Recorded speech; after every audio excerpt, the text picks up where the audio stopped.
So decided to read a book called Suffragette, the diary of Dollie Baxter, London 1909 to 1913. I was really pleased to pick it up today because it's a subject and period of history that's always fascinated me. So hopefully it'll be a good read. It's written by a lady called Carol Drinkwater and it was published in 2003. And just to clarify, it says, while the events described and some of the characters in this book may be based on actual historical events and real people, Dollie Baxter is a fictional character created by the author and her diary is a work of fiction. And it's set in London. 28th of March 1909. Lady Violet Campbell, the owner of this Georgian manor house in the depths of the Gloucestershire countryside, was buried today in the cemetery of the church at Dymock. Lady Violet, whom I love with all my heart, died peacefully in her sleep 6 days ago after a short illness. Many of her family and friends travelled up from London yesterday to be here for the service this morning. And tonight the house is packed to the rafters with sleeping people. Most of them know nothing of my existence, and I'm keeping myself well hidden. I made my way here by train from Cheltenham to pay my respects. Charlton Kings is where I live during the week. I lodge with a kind-hearted family who were chosen by late Lady Violet to look after me during the school term. I could have boarded at my school, the Cheltenham Ladies' College, but Lady Violet decided that it would be better for me to share the company of a family. Because you've lost your own, dear, she reasoned. You would assume from reading this that I'm from a wealthy family, that I was born into upper class, known here in England as the privileged class, but that is not at all the case. My name is Dollie Baxter. I'm a 14-and-a-half-year-old, and I'm the only daughter of a working class man, John Baxter, who spent all his life labouring for a pittance at Bonington's, one of the two biggest dockyard companies in London. But my father, who was a stevedore by profession, has been dead these past 4 years. I was 10 years old when he passed away, and leaving has changed my life more than I ever could have dreamed was possible. I was uprooted and quite literally furnished with a new existence. All that was left of my past were my memories and my name. So you see, I am a working class girl of no means, and the knowledge of the fact might better explain my plight now that dear Lady Violet has passed away. My mother is illiterate.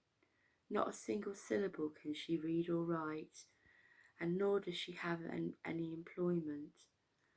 The opportunities were never made available to her. Still, in a roundabout way, it is due to her illiteracy that I have been given this new life, this splendid opportunity. When my father died, she was grieving and almost destitute. The only path open to her was to give me away. Lady Violet offered to take me, in a manner of speaking, and eventually my mother accepted. I have 4 brothers, all of whom are older than I am. I never see them because they live in the same area as my mother in the East End of London.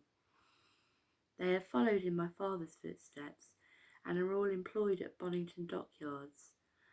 I suspect they disapprove of this gift of education that's been settled on me. Perhaps they blame my mother for what she did. Who can say?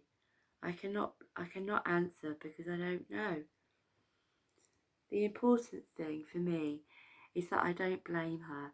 I firmly believe that she judged it to be best course open to me, and in any case, she had no real choice. Lord, I am exhausted. All these memories are distressing. But if I don't write about my situation, How else will I ever come to terms with it? I have no one now. I'm alone and must find a way out to fend for myself. That is the reason for this diary. I shall use it, these blank pages, as I would a friend, a kindly ear, as Lady Violet has always been for me. There's someone knocking at the door. I'd better stop writing and turn down the gaslight. I will continue later on, or tomorrow. Later, almost midnight. That knock gave me quite a fright, but I had no reason to worry. It was Rachel and Sarah. They work in the kitchens here and were bringing me a tray of food. They knew that I had not eaten since before setting off this morning. I could not be more grateful for their kindness. They made up this room for me and welcomed me with their regular visitor. I've always been to this house. Of course, on previous occasions I had my own suite of rooms, and tonight I'm in the staff quarters, but that doesn't really bother me. Rachel and Sarah sprawled on the bed and chatted while I devoured my vegetable soup and roast chicken. I was ravenous. Who stayed over? I asked. The whole blooming family, replied Sarah. Lady Flora too. She's in the room beneath. What a beauty she is, slender as a stalk of hay. This was Rachel, who always worries that she is flat and plain and will never find a husband. Are you going to introduce yourself to her, Dolly? I shrugged. Not yet. It's too soon. Well, what are you going to do then? I don't know, I answered. Don't none of them know about you? I shook my head. Same boat as us you're in then, out on a limb. We don't know if we'll have jobs this time next week. Whoever inherits this house will keep you on. Cook will speak up for you both, I assured them. I'd help if only I could. They wished me good night, and we all expressed the desire to meet again before too long, when I hope all our circumstances will have improved. They will find positions, no doubt about it. My own situation is more awkward, and I have no idea how it will be resolved. You see, I was Lady Violet's secret.